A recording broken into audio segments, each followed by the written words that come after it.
ವೀಕ್ಷಕರೇ, ಚೈತ್ರಯಾನಕ್ಕೆ ತಮಗೆಲ್ಲರಿಗೂ ನಲ್ಮೆಯ ಸ್ವಾಗತ. ಇವತ್ತೊಂದು ಪುಟ್ಟ ಕತೆ ಕೇಳಿ. ಅದಕ್ಕಿಂತ ಮುಂಚೆ ನೀವು ಇನ್ನೂ ಕೂಡ ನನ್ನ ಚಾನೆಲನ್ನು ಸಬ್ಸ್ಕ್ರೈಬ್ ಮಾಡದೇ ಇದ್ದರೆ ದಯವಿಟ್ಟು ಸಬ್ಸ್ಕ್ರೈಬ್ ಮಾಡಿ. ಒಬ್ಬ ಬ್ರಾಹ್ಮಣ ವ್ಯಾಪಾರಿ ಎದುರಿಗೆ ಕಂಡ ಹಿರಿಯರಲ್ಲಿ ತನ್ನ ಪರಿಚಯವನ್ನು ಮಾಡಿಕೊಂಡು ತನ್ನದೊಂದು ಸಮಸ್ಯೆಯನ್ನು ಮುಂದಿಡ್ತಾನೆ. ಆತನಿಗೆ 2 ಗಂಡು ಮಕ್ಕಳು, 2 ಬುದ್ಧಿಮಾಂದ್ಯರು. ಆದರೆ ಅವರಿಗೆ ಉಪನಯನ ಮಾಡಿಸಬೇಕಿತ್ತು. ಆ ಹಿರಿಯರನ್ನು ನೀವು ನನ್ನ ಮಕ್ಕಳಿಗೆ ಉಪನಯನ ಮಾಡಿಸಬೇಕು ಎಂದು ಬೇಡಿಕೊಂಡ.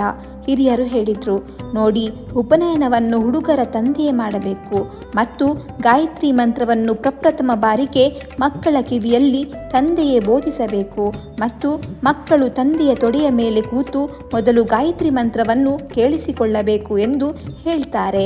ಆದರೆ ವ್ಯಾಪಾರಿ ತನಗೆ ಗಾಯತ್ರಿ ಮಂತ್ರ ಮರೆತು ಹೋಗಿದೆ, ನಾನು ನನ್ನ ಮಕ್ಕಳಿಗೆ ಹೇಳಿಕೊಡಲು ಸಾಧ್ಯವಿಲ್ಲ, ಅದಕ್ಕೆ ನೀವೇ ಬನ್ನಿ ಎಂದು ಹಠ ಹಿಡಿತಾನೆ. ಎಷ್ಟು ಬಗೆಯಲ್ಲಿ ಹೇಳಿದರೂ ಆ ಬ್ರಾಹ್ಮಣ ನೀವೇ ಬಂದು ಉಪನಯನ ಮಾಡಿಸಬೇಕು ಎಂದು ಹಿರಿಯರಲ್ಲಿ ಬೇಡಿಕೊಂಡ. ನಂತರ ಆ ಹಿರಿಯರು ಒಂದು ಉಪಾಯ ಮಾಡಿ ಕೊಟ್ಟ ಸಲಹೆ ಏನೆಂದರೆ, ಸುಮಾರು 6 ತಿಂಗಳ ಕಾಲ ಅವರು ಆ ಬ್ರಾಹ್ಮಣನಿಗೆ ಗಾಯತ್ರಿ ಮಂತ್ರವನ್ನು ಅನುಷ್ಠಾನಗೈಯುವುದು. ನಂತರ ಅವನು ತನ್ನ ಮಕ್ಕಳಿಗೆ ಉಪನಯನ ಮಾಡಿ ಗಾಯತ್ರಿ ಮಂತ್ರವನ್ನು ಬೋಧಿಸುವುದು ಅಂತ. ಹಾಗೆಯೇ ಆಯಿತು. 6 ತಿಂಗಳು ಬ್ರಾಹ್ಮಣ ಗಾಯತ್ರಿ ಮಂತ್ರ ಕಲಿತು ನಂತರ ತನ್ನ ಮಕ್ಕಳಿಗೆ ಉಪನಯನವನ್ನು ಮಾಡಿದ. ಈ ಘಟನೆ ನಡೆದು ಸುಮಾರು ವರ್ಷಗಳೇ ಕಳೆದ ನಂತರ ಅಚಾನಕ್ಕಾಗಿ ಆ ಹಿರಿಯರು ಆ ಬ್ರಾಹ್ಮಣನು ಭೇಟಿಯಾಗುವ ಸಂದರ್ಭ ಬರುತ್ತೆ.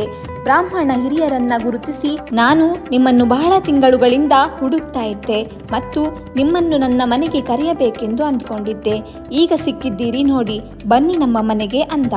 ಅವನು ಏನೋ ಸುಮ್ಮನೆ ಕರೀತಾನೆ, ಅದನ್ನು ನಾನೇಕೆ ಗಂಭೀರವಾಗಿ ತೆಗೆದುಕೊಳ್ಬೇಕು ಎಂದುಕೊಂಡು ಹಿರಿಯರು ಅವನನ್ನು ಸತಾಯಿಸಲು, ನೋಡಪ್ಪ, ನನಗೆ ದಕ್ಷಿಣೆ ಕೊಡೋದಾದ್ರೆ ನಿಮ್ಮ ಮನೆಗೆ ಬರ್ತೀನಿ ಅಂದರು. ಬ್ರಾಹ್ಮಣ ಸಂತೋಷದಿಂದ ಅದಕ್ಕೇನು ಬನ್ನಿ ಎಂದು ಆ ಹಿರಿಯರನ್ನು ಕೈ ಹಿಡಿದು ಕರೆದುಕೊಂಡು ಹೊರಟೆ ಹೋದ. ಆತನ ಪತ್ನಿಯು ಹಿರಿಯರನ್ನು ನೋಡಿ ಸಂತೋಷಪಟ್ಟಳು.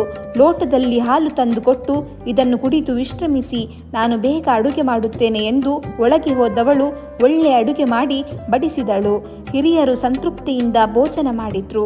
ಇವೆಲ್ಲ ಆದ ಮೇಲೆ ಇನ್ನೇನು ಹಿರಿಯರು ನಾನು ಹೊರಡುತ್ತೇನೆ ಎನ್ನುತ್ತಿರುವಾಗ ಬ್ರಾಹ್ಮಣ ಒಳಗೆ ಹೋಗಿ ಒಂದು ನೋಟಿನ ಕಟ್ಟನ್ನೇ ತಂದು ಹಿರಿಯರ ಮುಂದಿಟ್ಟ. ಇದೇನೆಂದು ಕೇಳಿದ್ರೆ ದಕ್ಷಿಣೆ ಎಂದ.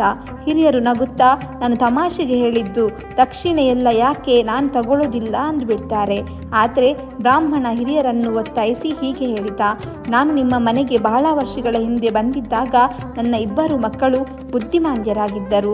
ನಿಮ್ಮ ಸಲಹೆಯಂತೆ ಅವರಿಗೆ ನಾನು ಉಪನಯನ ಮಾಡಿ ಗಾಯತ್ರಿ ಮಂತ್ರವನ್ನು ಉಪದೇಶಿಸಿದ್ದರಿಂದ ಅವರು ಪ್ರತಿದಿನ ತಮಗೆ ತೋಚಿದಂತೆ ಗಾಯತ್ರಿ ಜಪ ಮಾಡುತ್ತಿದ್ದರು. ಹೀಗೆ ಮಾಡಿದ್ದರಿಂದಲೋ ಏನೋ ಕ್ರಮೇಣ ಅವರಲ್ಲಿದ್ದ ಬುದ್ಧಿಮಾಂದ್ಯತೆ ಮರೆಯಾಯಿತು. ಅವರು ಓದಿದರು, ಬುದ್ಧಿವಂತರಾದರು. 2 ಗಳಿಸಿದ ಹಣದಿಂದಲೇ ನಿಮಗೆ ದಕ್ಷಿಣೆ ಕೊಡುತ್ತಿರುವುದು.